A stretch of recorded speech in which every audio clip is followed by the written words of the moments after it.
I've been interested in magic for a long time. For the past 5 years, I'd say, or 8 years. When I did studio visits, I'd do a magic trick for curators when they would walk into my studio. And there were several different types of responses to a magic trick. Some curators would do fantastic and they would enjoy it, and some would try to deconstruct it.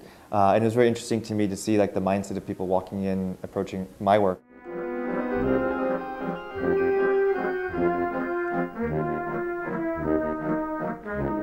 Hi, I'm Glenn Kaino. I'm an artist working with Creative Time. Most recently created a project with them called Honor Among Thieves, featuring the magician Ryan Majestic for Performa '09.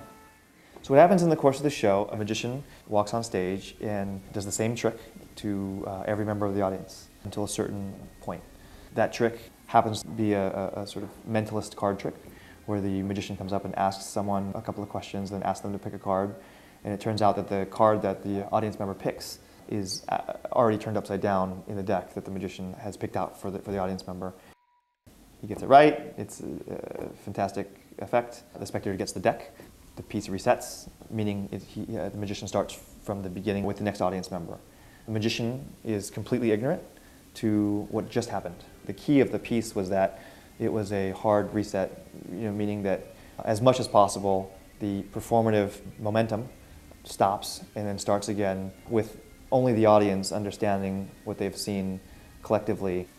Fundamentally, this breaks a few different basic codes of magicianship. The few rules are: don't ever expose the inner workings of the trick, and then don't ever do a trick twice, because if you do a trick twice, there are more chance that someone is going to figure out the effect. The audience realizes that they're performing for each other, and the magician is just the constant, and the audience members, they just really unlock in themselves like this performative part. This like sort of, powerful symbolic dynamic, taking that out of the equation and having the audience just do something for themselves.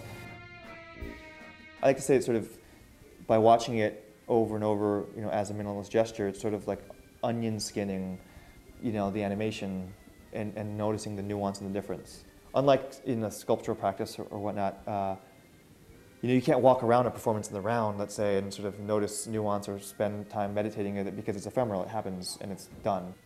By watching it over again, you notice the nuance, and in there lies, an entirely different sort of creation that happens.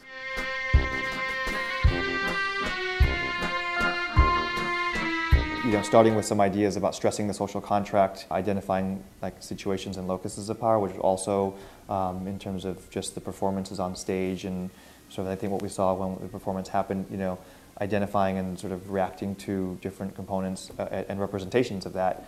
Was also a big part of it, and so it was really attempting to reframe some of the core tenets of how magic works and bring up some questions, and raise questions about how magic functions to create instant social contracts, and how it reframes them, and how an audience identifies with the suspension of disbelief, hopefully is an important thing to talk about.